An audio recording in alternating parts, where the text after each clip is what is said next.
Hello everyone, and welcome to a special edition of our virtual farm tour, which is a farm to table tour that we are doing in part with the Regional Canada Day celebrations that are being hosted by various municipalities around Edmonton.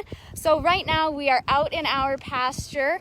We took a little bit of a drive out here to come look at our cattle. So I know we're going to have a lot of new people who are going to be tuning in. So if you are interested in learning about animals and farm life, this is the place to be.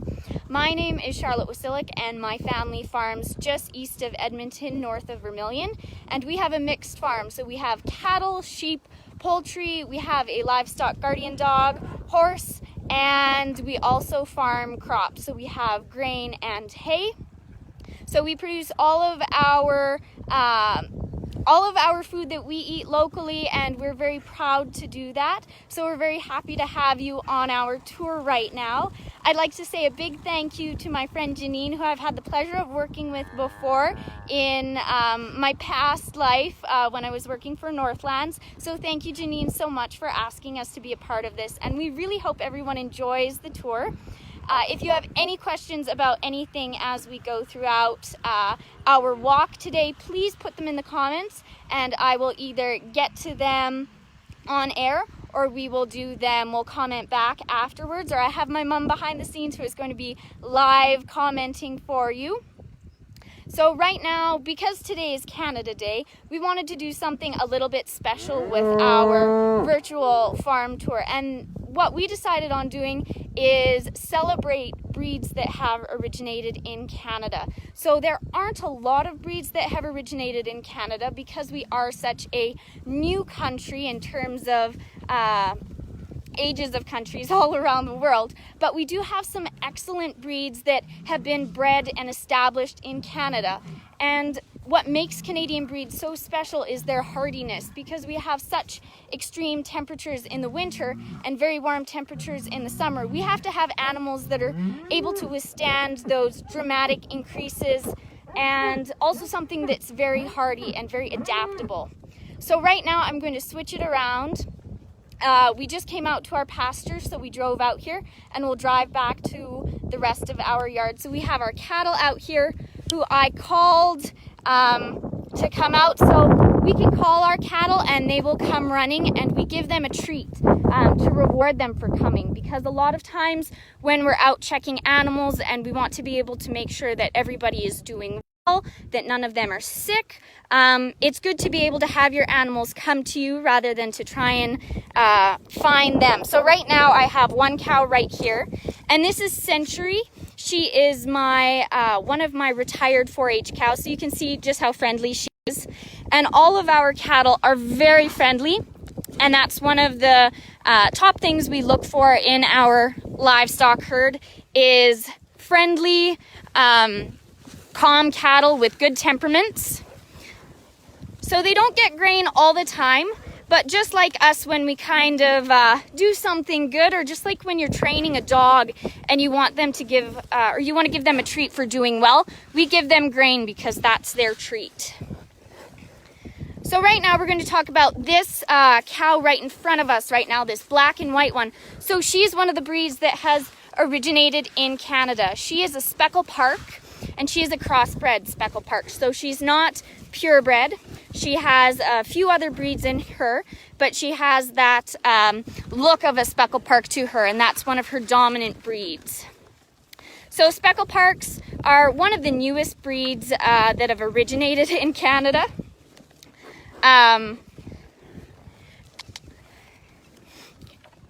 They're one of the newest breeds that have originated in Canada, and they were given their distinct breed status in 2006. We just had one of our neighbors drive by. So they were given the distinct breed status in 2006, and they were started, the breed was started around 50 years ago.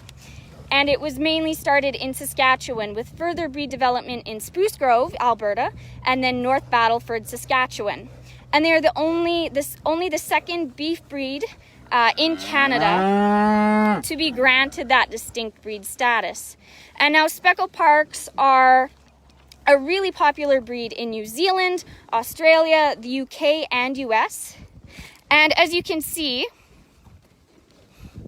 she kind of has the color pattern, if we go around and find her right now, she kind of has the color pattern of an Appaloosa horse. So if anyone's familiar with an Appaloosa horse breed, they're that black and white and they have a lot of spotting on their hindquarters. So you can see that she has that similar pattern to her as well. And then the genetic base of this breed is British, using Black Angus, Teeswater Shorthorns, and then an unidentified with black points. So black points, and you can see it really well on this cow right here, black points are the black on the ears, the nose, and then around the eyes. So she's a really great representation of what a Speckle Park looks like, even though she's a crossbred. So that's pretty much all about Speckle Parks. And if you're interested in learning more, we're going to have a post up on our Facebook page about all the breeds we mentioned today that are distinctly Canadian, so you can read a bit more about them. We have 2 breeds on our farm that are the distinct Canadian ones, so the Speckle Park, like we have in front of me right now, and then we have the Ridley Bronze Turkeys, and we'll take a look at them as we get to back to our main farmyard. And then some of the other cattle breeds that have originated in Canada are the Hayes Converter, which is an Alberta breed with some Hereford, Brown Swiss, and Holstein genetics made up to make that breed. And it was developed by Harry Hayes, and it was given distinct breed status by the Canadian Livestock Pedigree Act in 1975. And then you have Canadian cattle, which are a dairy breed. So they're one of the oldest livestock breeds that have originated in Canada. And they were imported, animals that made up the breed were imported from Normandy and Brittany during the 16th and 17th centuries. And this breed became very popular as settlers and farmers were starting to settle in Canada, and especially in Quebec. And so that's where the breed is still fairly popular today. But as you got into the 1800s, the breed became less popular. So as Holsteins and Jerseys became a little bit more available to farmers and dairy producers, they kind of switched over to those bigger producing breeds, and the Canadian cattle kind of fell by the wayside. But after a while, a group of concerned Quebec farmers decided that the Canadian was worth saving, so they put together an association and they decided to try and restore the breed's populations. So a lot of the Canadian breeds, and especially the older ones, there are not a lot of them within Canada anymore, and a lot of them have a status of either endangered, critical, or rare.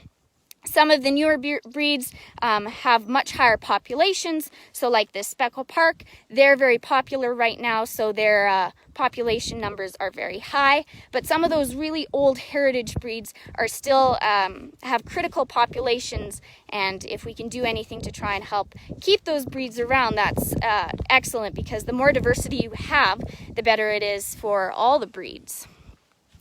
So right now you can see all the cattle are around me. They finished up all the grain, but they're very friendly, they're very personable. They're wondering what I'm doing here, and they're hoping I have more grain, but I don't.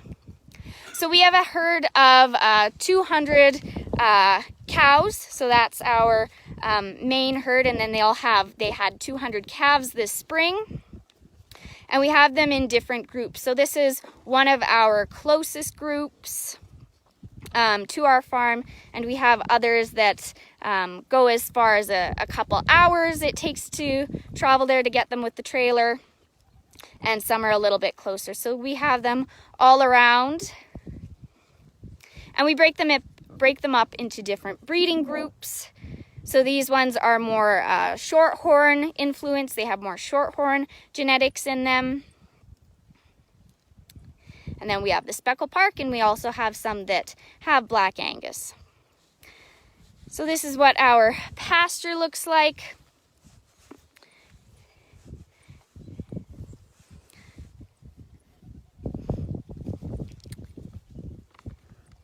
And so these cattle stay out here on the pasture all summer, and then once it sort of gets to the point where it's a little bit more difficult for us to move them back home, especially the ones that are further out, we load them up in a trailer the same way we took them out to the pasture and bring them home for the winter.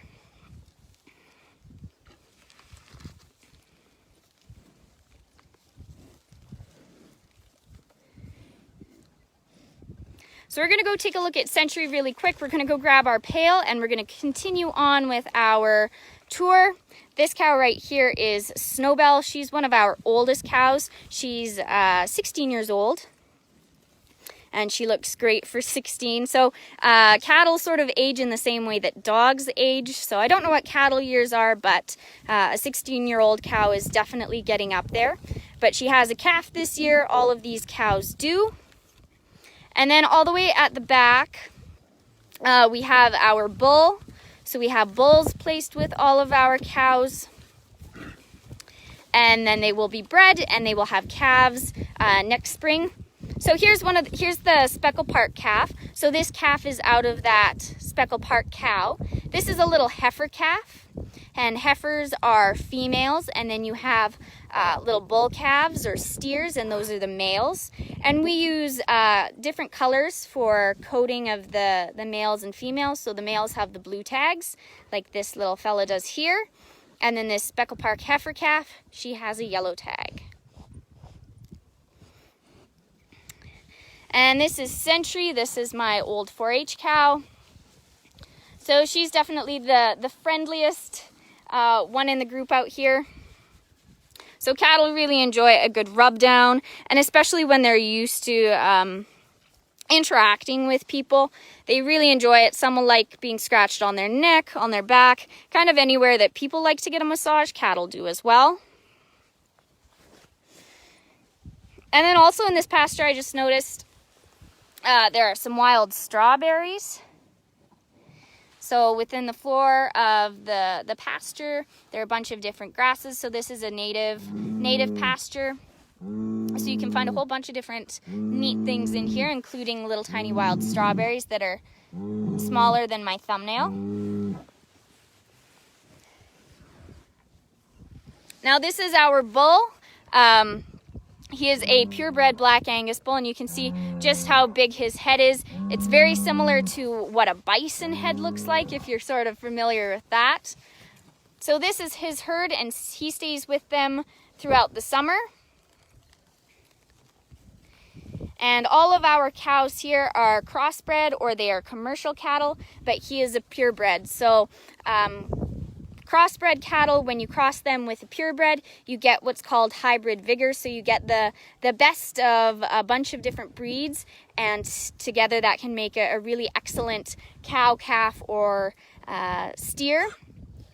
But when you're looking for the bulls, so some of the parent stock, you want to be a little bit consistent in what you're going to get. So maybe that's the hair coat, so the color of their coat, or maybe that's their fleshing, so their muscles, or their rate of gain.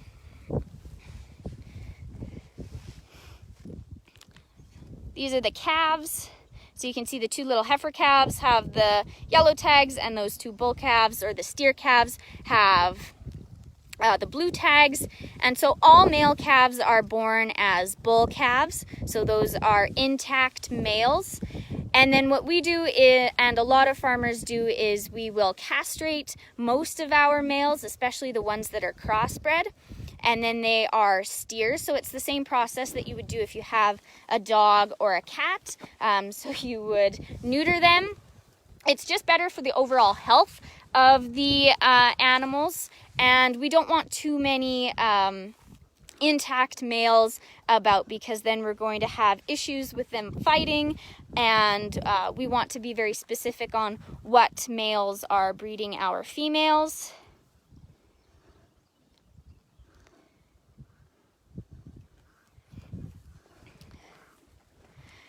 So we're going to say goodbye to our distinctly Canadian breed over here, our Speckle Park, and we're going to move on over to the rest of the animals at our farm. So we're going to take a bit of a drive so you can kind of see what the farm looks like from the outside for anyone who's joined in but has just seen the just the farmyard. So this will be a different view.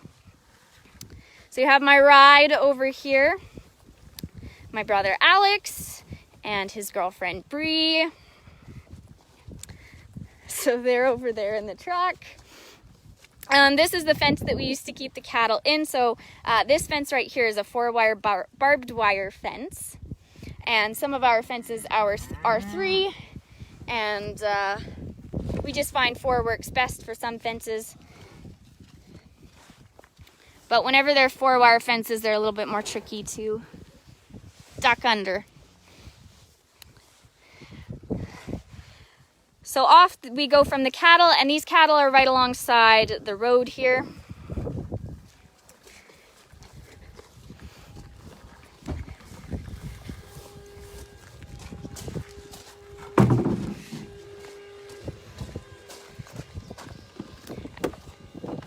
And we're gonna go for a bit of a ride.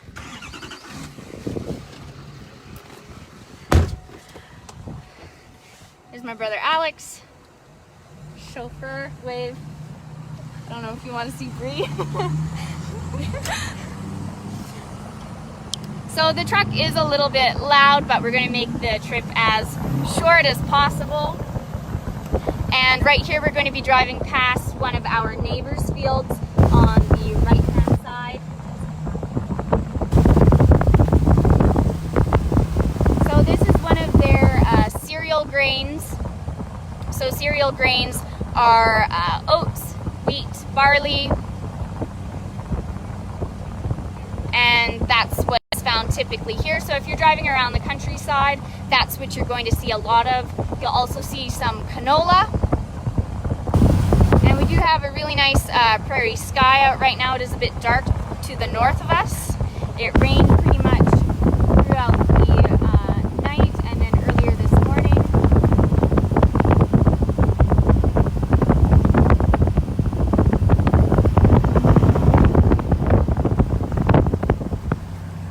And then on this side, so we're sort of inside the cab now. So on our left-hand side, you can see our farm.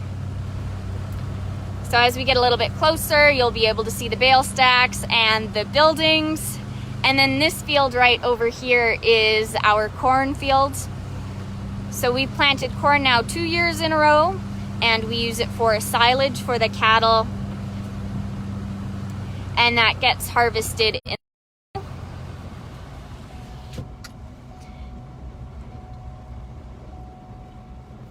So we're aiming for knee-high by the 4th of July, and a lot of it is already, I walked through to the sheep earlier this morning, and a lot of the corn in some places is quite tall right now, so it's been doing really well. Around a lot of our fields as well, we also have what's called a shelter belt. So we planted thousands of trees about 10-15 years ago. So some of these trees here, you can see the sort of lighter green trees that are nicely in a row. Those are Manitoba maples.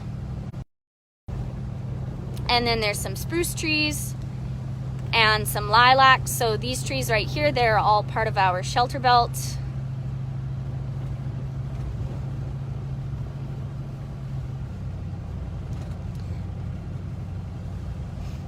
So everything is really nice and green right now with all the rain.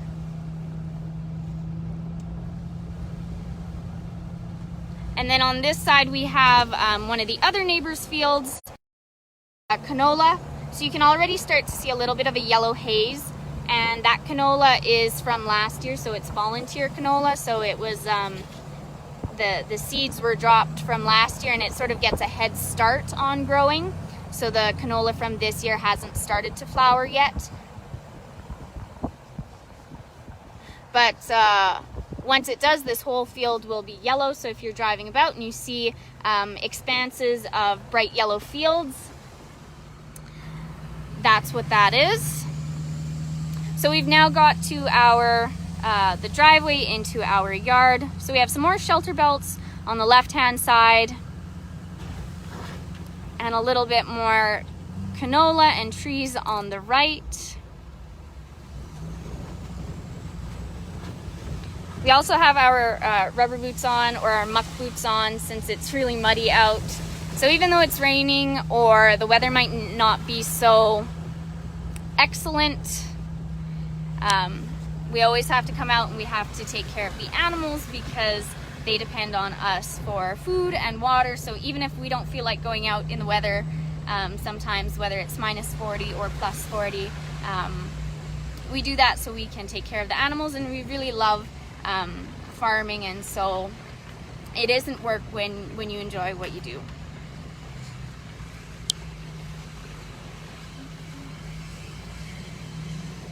So here we are, we've arrived at our yard. So this is sort of the typical arrival.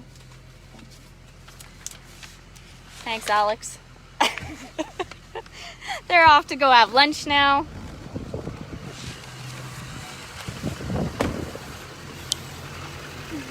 So we're back at our main farmyard. So if you're just tuning in, thanks so much for joining us. My name is Charlotte, and we are doing a virtual farm tour, or a farm to table tour, for the Regional Canada Day celebrations. So we just checked out the cattle, and now the sun's coming out, so it's turning into a really nice day. We have a few things that we want to show you around here at the yard, and we're going to start with our geese, who are right here in front of me. So these aren't a Canadian breed, and a lot of breeds that have been added to or are being raised on farms right now aren't Canadian breeds, but they adapted to our conditions. And a lot of these breeds have been found to do well in Canada, so they're kind of a tried and true. So these are Toulouse geese, so they're a French breed. And there aren't any breeds of geese that have originated in Canada. So we have to do with any of the breeds that are bred from elsewhere. So right now I have 15 adult geese, and then I have one gosling who's not really looking like a baby gosling anymore. It's quite big. It's kind of a teenager size. So it's that smaller looking thing without the feathers. So that's the teenage gosling. We also have some ducks as well. So here are two of my ducks. We have a rouen, and he's the one that looks like a mallard. Third duck's coming along. So the two that look like mallards are rouens, and then the white one is a pekin. And so we raise ducks, geese, turkeys, laying hens, and then meat birds, so broiler chickens. And we let our chickens out, and our ducks and our geese and our turkeys, the adult ones anyway, we let them out every morning at noon. The geese get to go out as soon as we get here in the morning, but the hens stay inside so we can make sure they're laying their eggs in their nest boxes, or else it's a little bit of an Easter egg hunt that's not as much fun because they'll decide to lay their eggs everywhere. But we just let the poultry roam around the yard. They can go anywhere they'd like. They usually stick fairly close to the yard since they know it's safe. We have our livestock guardian dog, Lizzie, who's not here right now. She's at the house and she got a little bit confused that we left and then came back, so she doesn't know that I'm here right now. But she's usually at the farmyard making sure that all the poultry and any of the sheep are safe from predators. So right now we have, we're going to show you some hen and chicks. So this is a chocolate Orpington hen, and she hatched out 5 chicks. So these eggs, she didn't lay them herself. I actually ordered these eggs from another breeder. So most of the chicks that I've hatched out this year are from my hens. So I've either put them in the incubator or I've given them to a broody hen to hatch out. So these chicks are all olive eggers, so they will lay olive colored eggs. And that's one of the things we love about our hens is the color of eggs. So they don't just lay brown eggs or white eggs. We have hens who lay olive eggs and blue eggs and light green eggs. So these chicks are just, they were hatched on Sunday and Monday, so they are not very old. And we have all of our newly hatched chicks, or some of our ones that are close to a month old, in these chicken crates, or these chicken tractors. And this allows them to be outside, but also protect them from any predators. And we also have a lot of cats around here, so we want to make sure that our chickens are staying safe. So we have them in these little pens, and we move them around each morning so they can have access to fresh grass. And they really love scratching around in the dirt, so that gives them that ability as well. So these are the smallest chicks. And then over at this second crate, so you can see, you can maybe see there's another hen. We'll quickly look on from the outside. So we have another hen in here, and she has 10 chicks. So these chicks are a little bit more adventurous, a little bit more mobile, and there are more of them as well. So this hen also hatched out these chicks, and they are 2.5 weeks old. So these chicks are actually from eggs that my hens laid. So we have a little bit of variation in the breeds. They are all crossbred. So that means they're a mix of different breeds, but they have some chocolate Orpington in them that I can tell. They have some olive egger, they have some Marron. So a real mix. And I won't be able to know really what they are at all, even when they grow up, since they are a mixture of breeds. And then I won't either be able to tell the sex of them as well. So chickens are very difficult to sex. Some of them are auto-sexing, so the males and females will look different once they hatch. So whether the males have a little yellow spot on their head, or some will be different colors. But those have usually been bred specifically in that sort of a modern technique, whereas the heritage breeds don't have that. And most of my chickens here, well, actually all of my chickens that we have on the farm are heritage breeds. So we just have to wait until they get a little bit older for us to know whether we have hens or roosters. So baby chickens are called chicks. Young females, so before they start laying eggs, those are called pullets. Young males, before they are adults, are called cockerels. And then mature males are called roosters.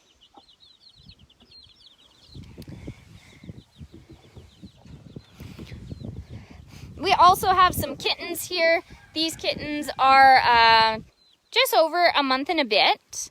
And we also have some brand new newborn kittens as well that are just about a week old right now. So these are the old kittens, and we'll show them as well.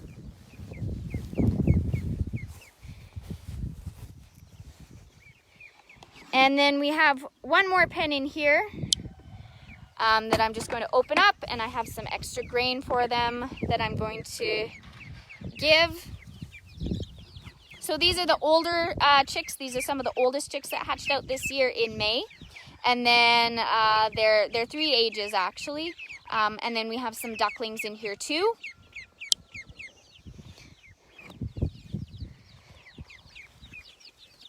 So we're gonna give them some grain. So this is grain that we grow and we grind ourselves.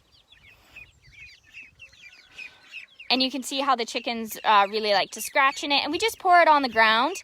And because chickens and ducks kind of forage for their food, that makes it really easy for them to eat. And it just gives them a little bit more, gives them more to do while they're in here, since they are still a little bit too small to go outside.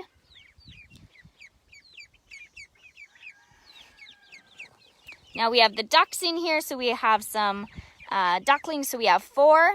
And so they are all from the those ducks that we saw a bit earlier. So same thing with this chicken tractor, is we move it around each morning. And because we do have the ducks in here with the chicks, the ducks like to mix their food and water together, so that can make their water a little bit more, we have to change it more often. But where if the chicks were just in here by themselves, their water stays fairly clean. But the ducks like to get really adventurous with their food and water, so they like to kind of make a bit of a mess. So that just means we have to clean it a bit more often.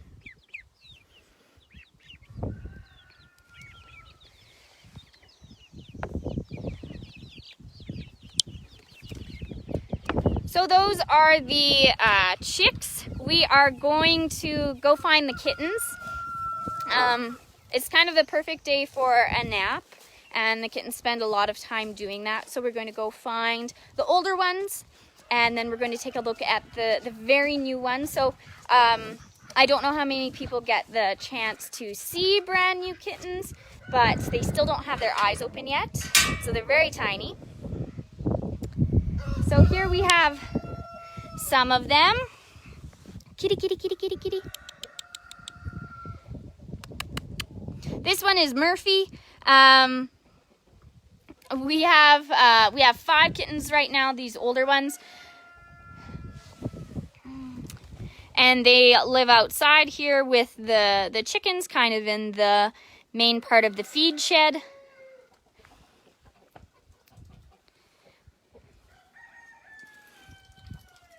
We have 3 brown ones, this one gray one, and we have a calico kitten over here.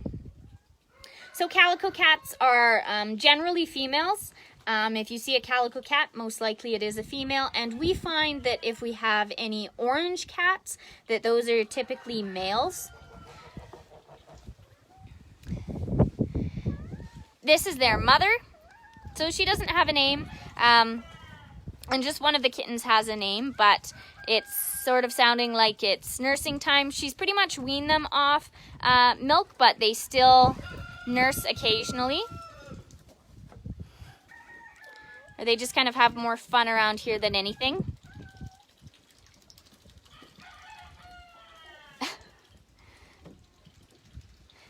So those are our older kittens. So still very cute, still quite small, but they're not as small as these kittens that we're going to take a look at next. So we're going to go into one of our hen houses. And we're going to take a look in here. So this is Chloe, and Chloe has 6 kittens. And they were born last week. And so she has them in one of our chicken nest boxes. So our cats find that they really enjoy nesting in, or having their kittens in the nest boxes.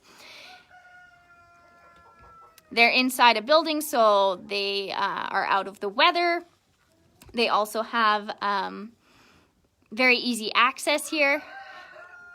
And they just find it really comfy, apparently. So she's not the only mother cat that we have that decides to have her kittens in here. So this is where our hens lay their eggs. So you can see we have a couple hens in here already. So we have the lavender Orpingtons, so this hen and then the hen that just left. This hen right here is an olive egger, so she will lay olive eggs. And we gathered a few of our eggs this morning already, but we have a couple right here that are still warm. So we're able to see the really beautiful color, and I'm trying to get it in a spot where it's not overly bright. But you can see the different colors. So we have a sort of a light olive on the top left, and then on the right we have kind of a pink egg, and then this bottom one here is a blue. So we get a real variation in color with our chicken eggs, and that's one of the things that we love. Oh, that's probably good. And we let our cats in the chicken house all the time, so that helps keep vermin down. We don't really have any problems with that.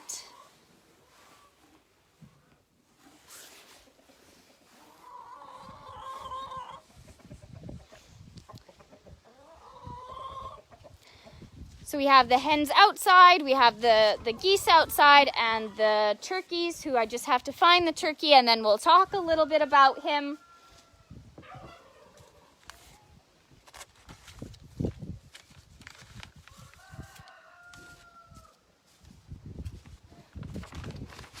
So there are two breeds of chickens that have originated in Canada. One is the Chanticleer. Come here, kitties.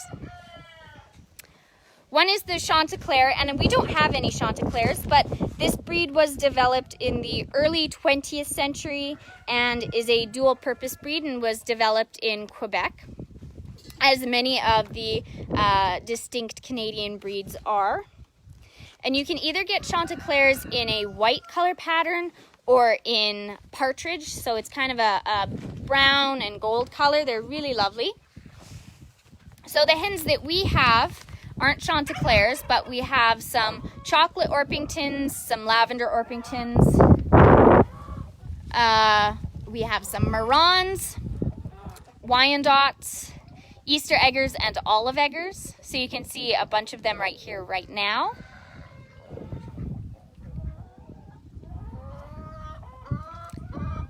And we feed the hens the same grain that we gave the chicks in that pen a little bit earlier. So we feed that to the newborn or the newly hatched chicks all the way up to the mature hens, so everybody gets the same grain.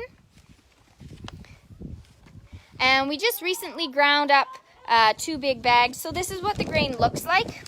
So it's a mixture of wheat, peas, and flax. And so we grind it using a hammer mill. And then we give it to the hens, and that's all it is. That's all we give them. We do add some oyster shell and some calcium to their feed, just so they can get a little bit extra minerals in their diet. It's just like people adding supplements or vitamins. It just gives them something that they don't find naturally in their food or around the yard. Depending on where you're located, your soil might be really high in calcium, or in some places it might be a little low. So you want to be able to supplement that to their diet, especially chickens, because when they're producing eggs, an egg is comprised of 94% calcium. So that's a lot of calcium for them to be expelling every single day. So they need to be able to keep up their calcium content, both for the eggs and then for their bones and the rest of their growth. So here we have our turkey, and he's being staying inside the hen house right now. See if we can coax him outside. So this is another one of our Canadian breeds. Come on, turkey. Come on. Come on. There you go. So this is a Ridley bronze turkey, and the Ridley bronze is Canada's only surviving heritage turkey breed. And it was created in the 1940s by J.H. Richardson of Saltcote, Saskatchewan. So he decided he wanted to find the ideal turkey breed. So he traveled all over the U.S. and Canada to find breeding stock to help him develop his perfect breed. So he raised this kind of turkey, or the breed of turkey, for about 20 years, until members of the Ridley family became involved. And then after some time, they participated in a breeding program with the University of Saskatchewan, and they obtained some stock and started breeding the birds. But unfortunately, in 2008, the breeding stock was dispersed. So the University of Saskatchewan had to sell all of their turkeys that they had. So what makes these turkeys so great, just in general, not only because they're Canada's only turkey breed, they're also a heritage breed. So that means that they retain similarities to what turkeys were bred to have before the 1900s. So these turkeys are still able to breed naturally. So unlike any of the turkeys that are bred commercially right now. So usually any of the turkeys that you're getting for Thanksgiving or Christmas, those turkeys are commercially bred turkeys and are sort of a modern day breed. And they are called broad-breasted. That's their variety. And because they have broad breasts, that means that they're not able to mate naturally. So they have to have human intervention to be able to create new turkeys. So with heritage breeds, they're able to still mate naturally. And that's really important in a way of preserving the breed, because if you need people to kind of intervene, that can really lead to some issues if you're stuck with one breed. So having the turkeys able to do that themselves is excellent. So these turkeys are bred to be really hardy, as many Canadian breeds are. You can see just how gorgeous he is. He's really strutting about. He's my only adult turkey that I have right now, so I'm working on getting some more. So you can see just his tail feathers, how they're out in that nice fan. He has a long piece of skin, so it's part of their wattle, which is actually considered an organ, so the chickens have them too. So on turkeys, it's called a snood. And then on chickens, if you see their wattles, so the comb at the top of their head. And he'll kind of make some chucking noises, sort of some drumming noises, and that's to attract a female if there was one. So they're a really great breed, and if you're kind of looking for a backyard breed, Ridley Bronze are great.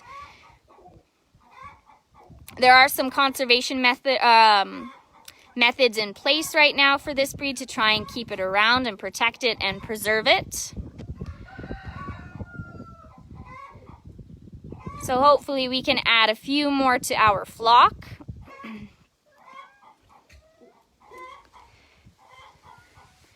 So that's our Tom turkey, and so he's going to gobble a few times. Now we're going to go head over to our poultry barn, so that's where our little chicks are. So speaking of commercially bred turkeys, we do have some, since we don't have enough Ridley Bronze turkey poults to use those as our meat birds. So we're gonna go take a look at those. We also just let Rosie hop out for a bit. So for anyone new, this is Rosie. She was our bottle lamb. She's now been weaned, so she eats just grass. And I'm gonna leave it as what she is as kind of as a quiz for anyone in the comments below. So let me know what you think Rosie is.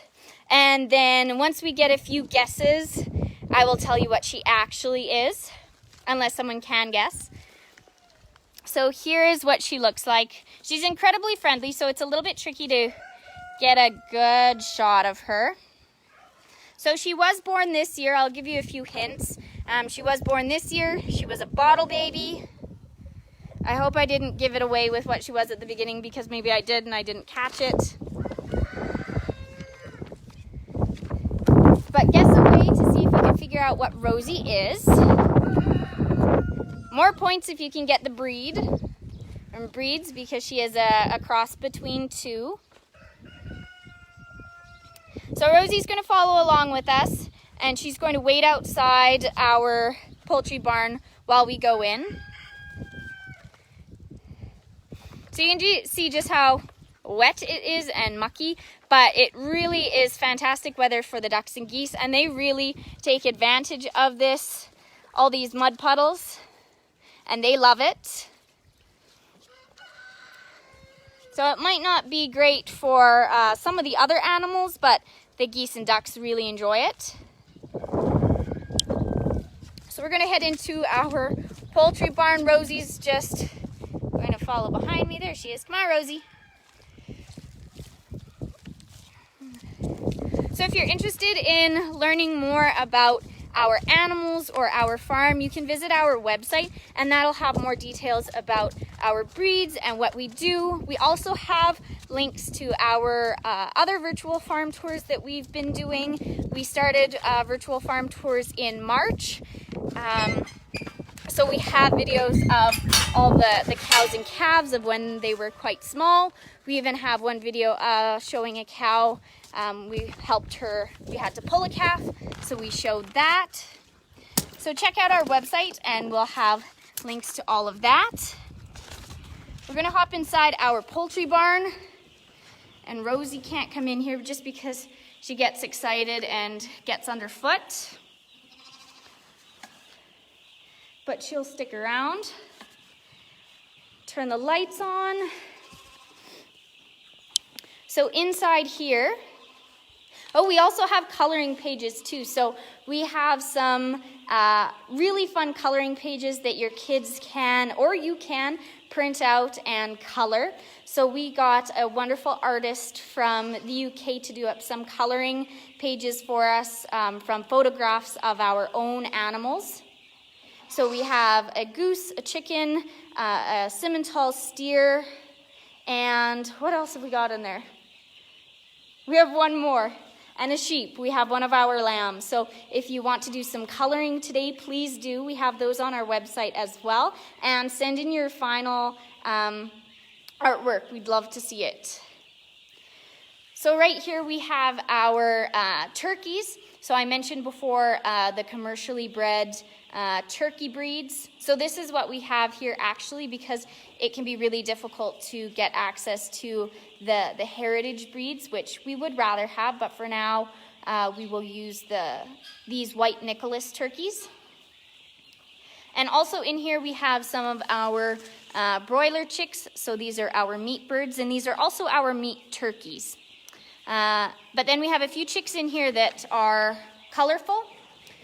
We have some darker chicks, and those are some of my layers. So these chicks are just kind of the same size as the turkeys and these other chicks. So you want to try and match up similar size poultry, because if you have something that's fairly small in terms of when it was hatched, you don't want to place it with something that is a couple of weeks old, because they just don't get along very well together, and those smaller ones won't do very well.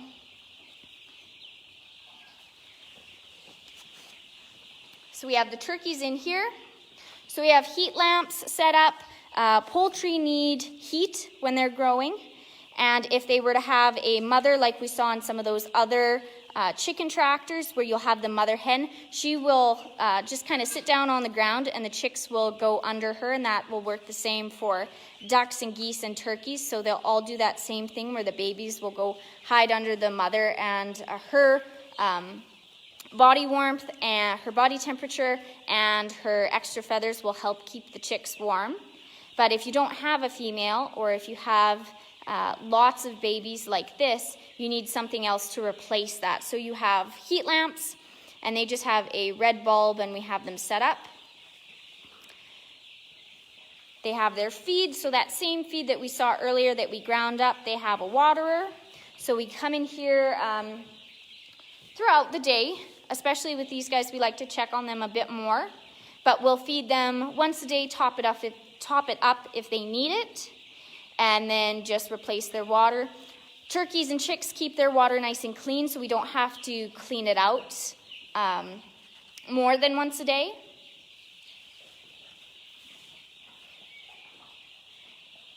And then in here we have some of our newly hatched chicks as well. We also have some ducklings.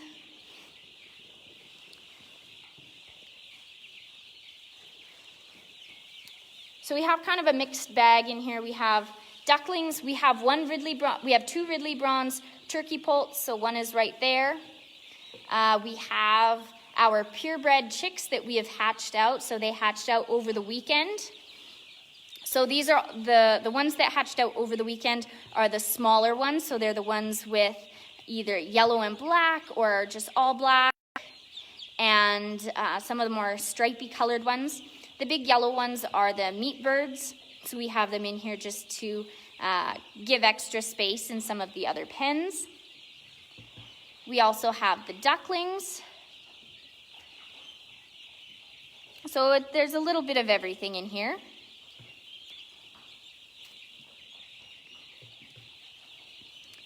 And chickens like to forage, so we have a little bit of the dirt exposed here in their pen. So not everything is covered up with straw, since they like to really peck around at the dirt, scratch, and they also take dust baths. So that's one of the ways they keep clean. And you won't really see chicks doing that too much, but as they get older, they'll start to take more dust baths. But you can see they're kind of scratching around and pecking at the dirt.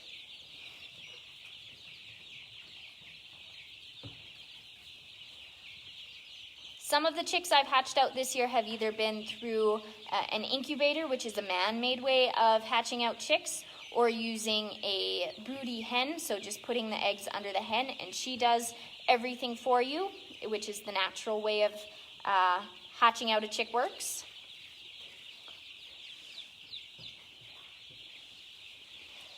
So these chicks also have a heat lamp, so you can see them just sitting under there. And we have the one little Ridley bronze turkey poult over here. So it'll grow up, and whether it's a male or a female, if it's a male, it'll look just like that big turkey we saw. If it's a female, it'll be a little bit more subtle in its coloring and a little bit smaller. And then the other one is over there. Because these chicks are a bit too small to go outside still, we pick grass for them, and any weeds that come out of the garden, we give to the chicks as well. So the turkeys really enjoy all the vegetation. So this is our big pen of broiler chicks. So the breed is Cornish Giant, and they are a meat bird. So these are our meat birds. And we have lots of them. So we have a much larger pen with a lot more lights and many more feeders and waterers. And having all the feeders and waterers spread out gives them the opportunity to move around a bit more, because these birds can tend to like to sit in one spot and not move around too much. So placing everything a little bit strategically helps them with exercise.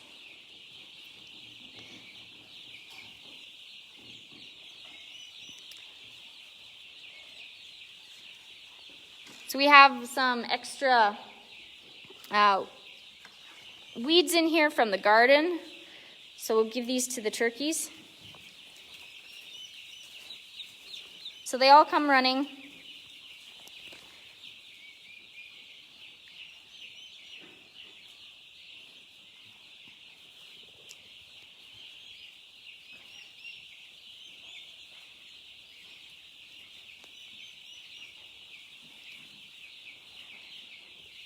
So those are the turkeys. So again, we have some turkeys. We have some broiler chicks in here, the meat birds, and then the turkeys are also meat turkeys. We have some layers in here, so layer chicks.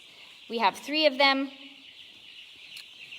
Over in this pen, we have 2 Ridley bronze turkey chicks, poults, sorry. So baby turkeys are called poults, baby ducks are called ducklings, baby chicks are called chicks, or baby chickens are called chicks.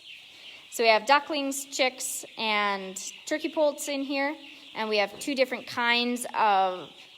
types of chicks in here. So we have the meat variety and then the laying variety, as well as some different breeds. So we have lavender Orpingtons, mosaics, chocolate Orpingtons, and olive eggers.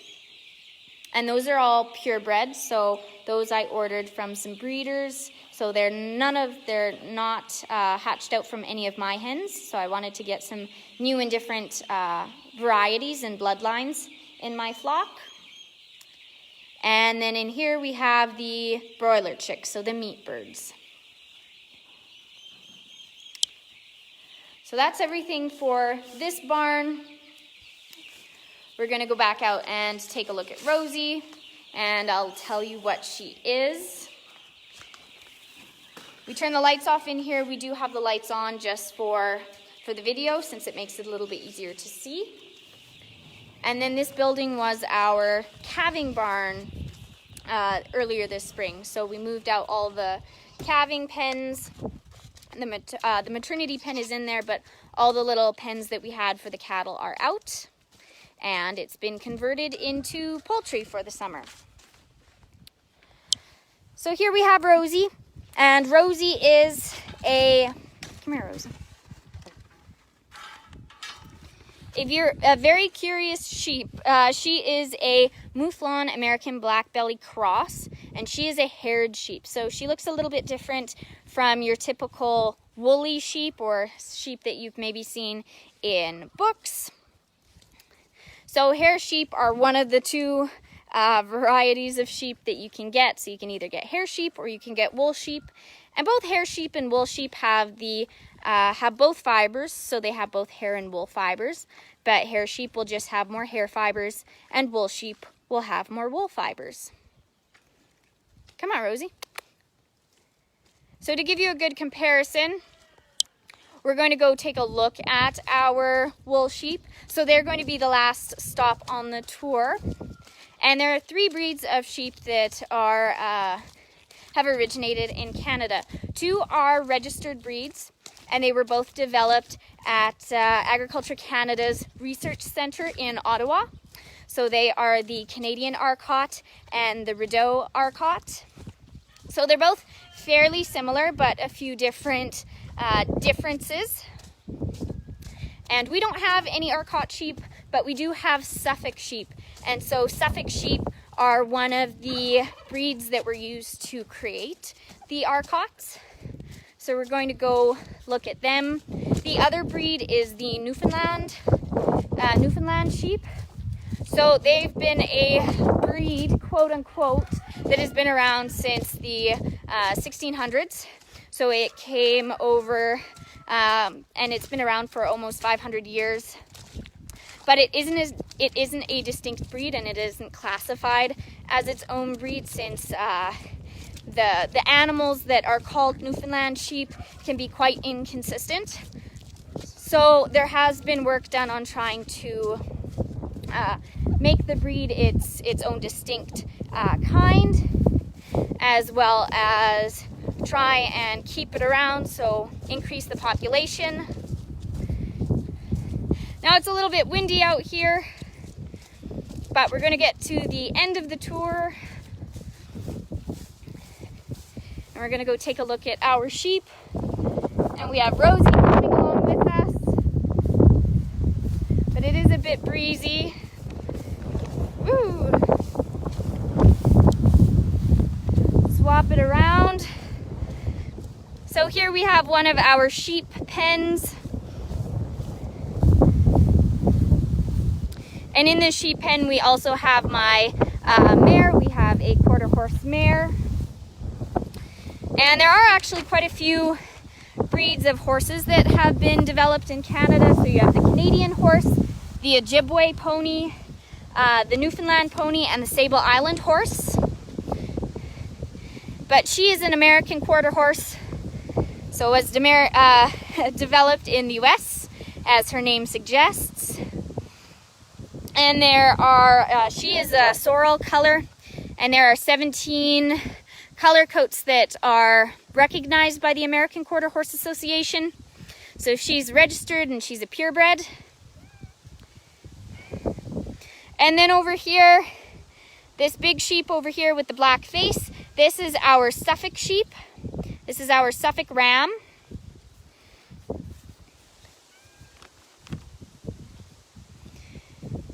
And also in this pen, we have a few of our Suffolk cross wethers. So he was recently sheared, so you have to shear sheep at least once a year if they are wool sheep. Whereas Rosie, because she's a hair sheep, she naturally sheds. So kind of like a cat or a dog, and where her hair feels exactly like that of a cat or a dog, we don't have to shear her. But if you have wool sheep, like this guy is here, and most other common breeds in this area, you do have to shear them at least once a year. If you're in a climate where it's a little bit warmer, their wool doesn't grow as much because they don't need it for warmth, but you might have to shear them a bit more often. So this ram is a purebred Suffolk. So that white body with the white torso and then the black legs and face are distinct features of Suffolk sheep. And the horse and the ram get along very well together, so they're in this pen together with the other two wethers, but they don't really care for the company of the horse, so they stick to themselves for the most part. But the ram and horse do well together, and we like to keep the ram and the horse together, not only because the horse is the only one of her kind here, but the ram needs to be kept away from the ewes until they're ready to be bred again, so in December.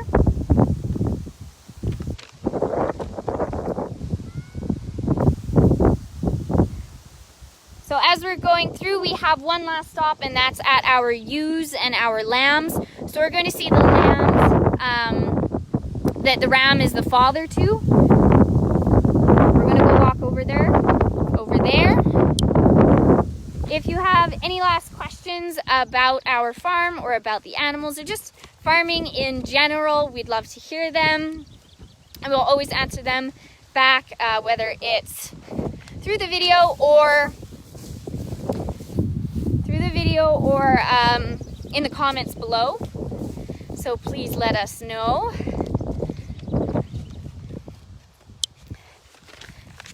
So we're going to take a walk down to our sheep. And sometimes we make kind of a giant circle as we're going around on our tours. And sometimes it depends on where we start. Sometimes we'll start at the sheep, or we'll start at the horse or the cattle. We always try to mix it up and show you something new and different.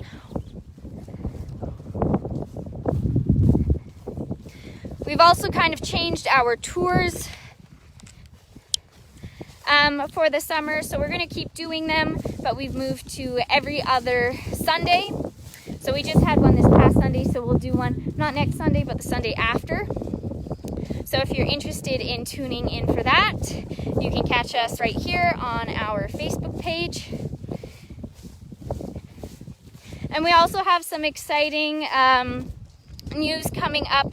So we're going to announce that over our Facebook page and on our website. So keep an eye for that, because it has something to do with a farm tour. So keep an eye on that. So right now we've arrived at our sheep. So these are our ewes and our lambs. So ewes are female sheep and lambs are the babies. Though they're not looking very small right now. They've grown really well this year. And having all that rain makes for really luscious pastures, which makes for very well growing sheep. So we do the same thing with the sheep that we do for the cattle, where they have the same color-coded tags. And for sheep, it's even more important, because when they get so much wool growth, it can be hard to tell if it's a male or a female. So the tags allow us to do that. So this lamb right here with the yellow tag is a ewe lamb. And then the lambs with the blue tags are they're born as ram lambs, but then we do the same thing. We castrate them as wethers. And then they have a secondary tag on them. It's that small skinny one. So that's their CCIA tag. And that is necessary for any animals as far as traceability goes. So that just helps with food safety and security. So you're able to trace the animal from where it originated from and where it's been moved to. These sheep don't go off our farm until they're a bit older, until maybe some of our lambs get to the point of market weight. So we'll take them to market. And then some of our ewe lambs will stay here, and they will be bred the following year, and then they will have lambs themselves.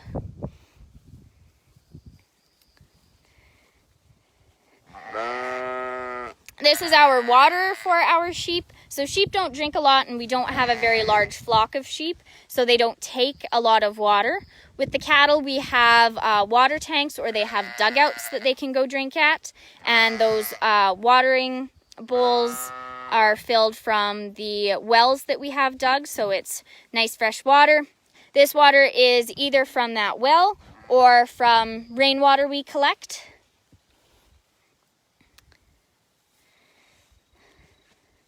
So just a quick look at the sheep.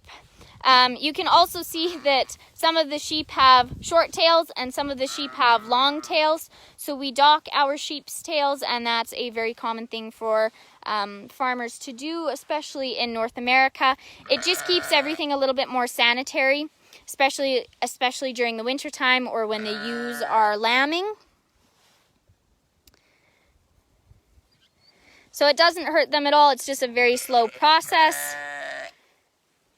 And so they're born with long tails, just like a horse or a calf. And then they get docked, and they are short. So usually in any other pictures or movies, when you see sheep, they'll have the short tails, but they're actually born with long tails, like that one.